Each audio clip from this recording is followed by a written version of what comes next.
was a time, and it was just a minute ago if you reckon the age of old planet Earth in billions of years, when the greatest works of man were monuments to the vanity of kings. But there was one thing about these old birds. They could build for themselves. At least their construction chiefs could. These empire makers built aqueducts, temples, and later on cathedrals. But they took a long time on the job, sometimes centuries. And oftener than not, these works were violently unbuilt in short order, like the Parthenon, which was used as a powder magazine by the Turks in 1687. It was blown up by a single Venetian cannonball. So historically, the builder's lot was not always a happy one. Yet building has always been the one indomitable urge of our species, a deeper instinct even than fighting. Knock man down, destroy his handiwork, and he clears away the mess and builds again. Usually better.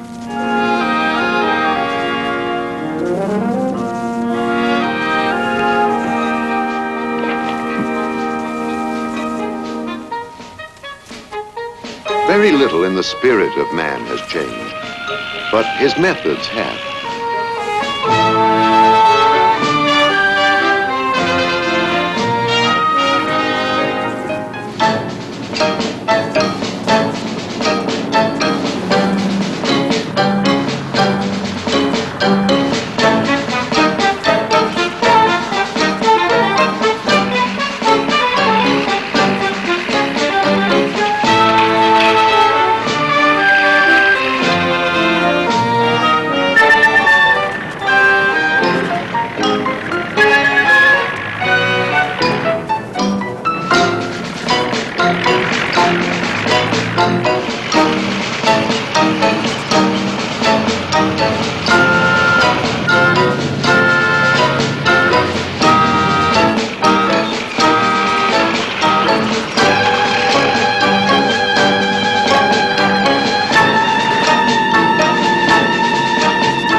The builder of today now has tools and techniques and materials that would thrill Archimedes and Pericles to their marrow if they could but reactivate their bones.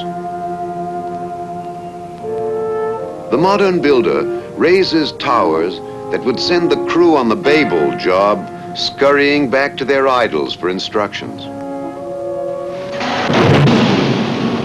His furnaces out-yield Vesuvius.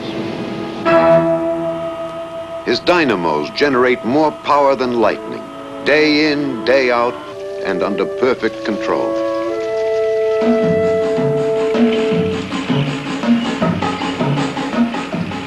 He builds sometimes, it seems, in a fever.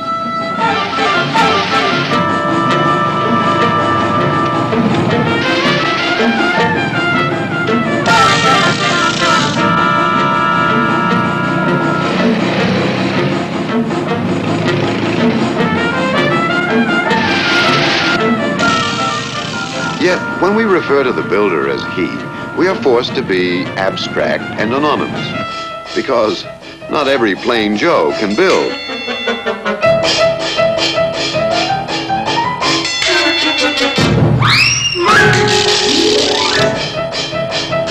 You have to have the skills to be a builder.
be willing to travel too. Because the job could be any place in the world, in any climate.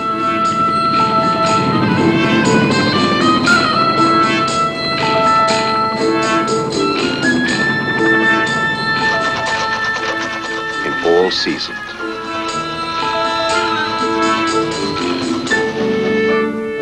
It takes a heap of coordination to build a skyscraper, a church,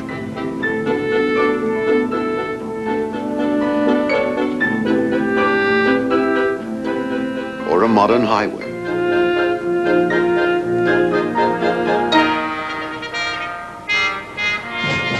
The trained force that is brought together on a great building project by the successful bidder is like nothing so much as an army. A highly trained army.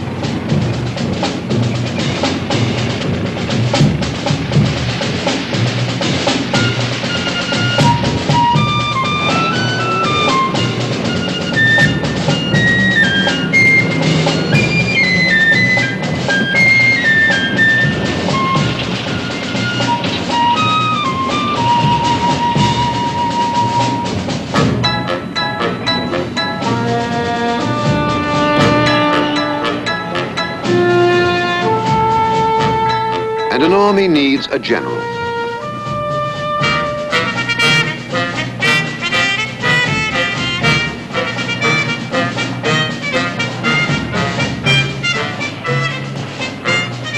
Well, in construction, there is indeed a general. General contractor. Do you think we can get this bay cleaned out here tonight? Oh, I'm sure we can.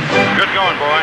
He's a man you may never have met, but he figures in your life in 1,000 ways, directly and indirectly. You ride over his freeways, or on his monorail.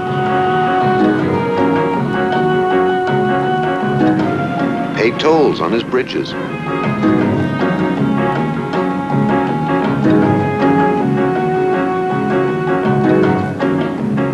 Ride through his tunnels. Buy in his shopping centers. Take the kids to his playgrounds. You're sheltered by his breakwaters.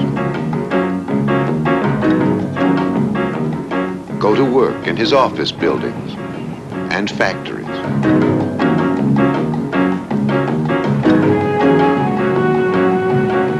You enjoy the security of the defense installations he builds that house the weapons that protect not only this country, but the entire free world. You study in his schools, swim in his pools,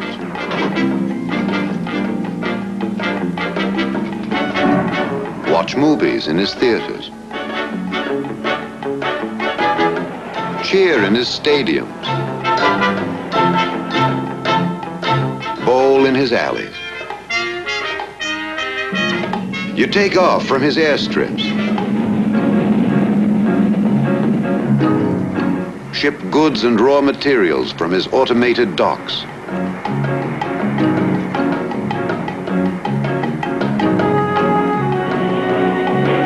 and see friends off or get seen off yourself from his wharfs and piers.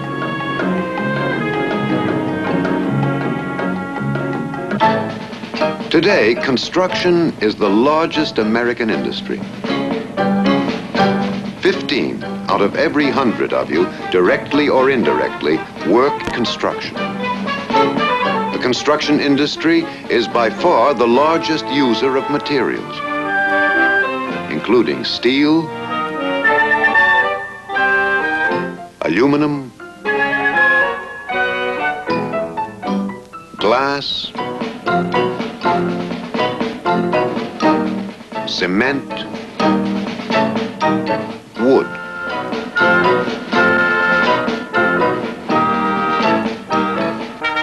Oh, the construction industry is big. Big in the best sense of that word. But having been shown all this, you may properly ask, what kind of men are these general contractors?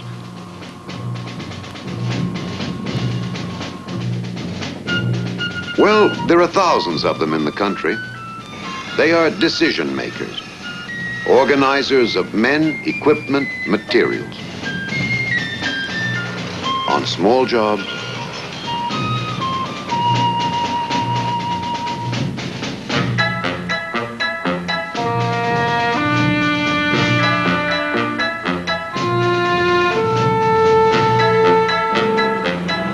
on big jobs.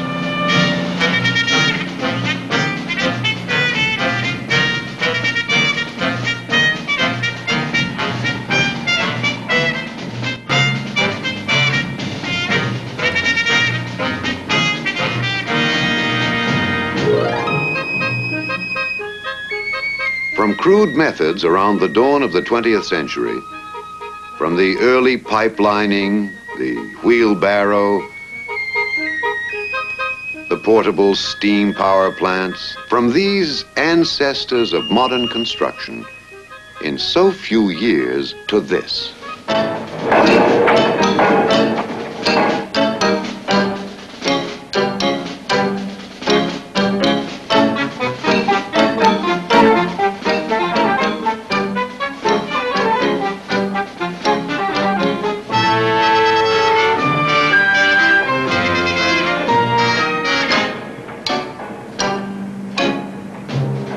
Where and how does the general fit in all this? Well, he's an ordainer of order for the owner of the project, whether an individual, a company, or the government. The first step in his campaign is to estimate and quote a price based on a specific design prepared by the architect or engineer and approved by the owner. The secret of his coordination is based on the contract method of construction. The general contractor has undivided responsibility. He's a sort of civilian generalissimo in command of everything related to the job.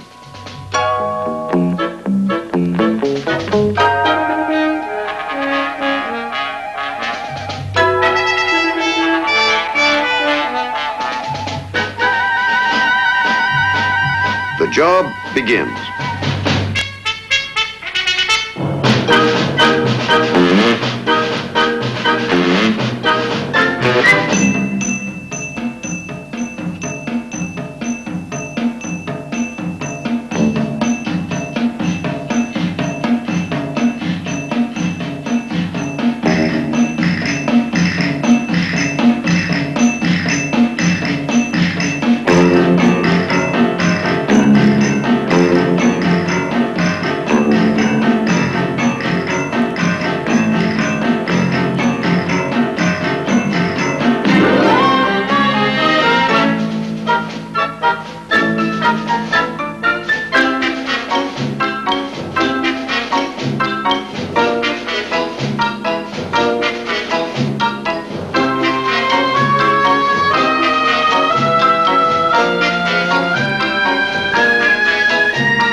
Sometimes the contractor estimates right and makes a profit. But millions of dollars have been lost in the contracting game as well as earned.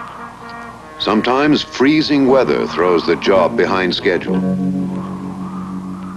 Other times, strikes or material shortages hold up the progress of the work and raise the cost of the job far beyond the bid price. But the general contractor, being a practical kind of visionary, knows that success is not final and failure is not fatal. Not only throughout his rise in America these past 40 years, but across whole millennia. Back in Rome, nearly 2,000 years ago, no less a VIP than Plutarch said, "He that is fond of building will soon ruin himself without the help of enemies." And just a little while back, a president of the Associated General Contractors of America had this to say about his breed of generals. Contractors are born, not made. Who but an individual born with a cockeyed id would ever choose a business that offers little more than sucker chances at very substantial wagers? And if you need a clincher, here it is. There isn't a one of us that would even consider doing anything else. He likes it. He loves it. As music to a conductor, as crops to a farmer, building is a way of life with the general. And more, it's a romance that never grows cold with the passing years.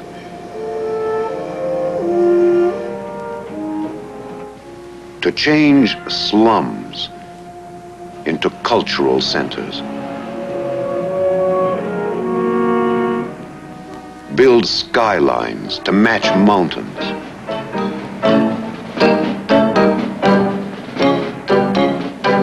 Tame the rivers.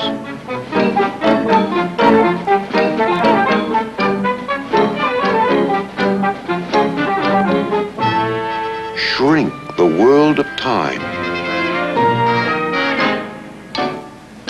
Pave the way of the future.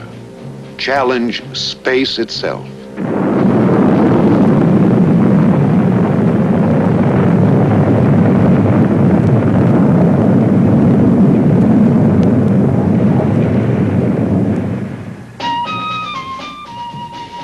There is hardly any place you go, anything you do, that does not pass across or through or in and out of his domain.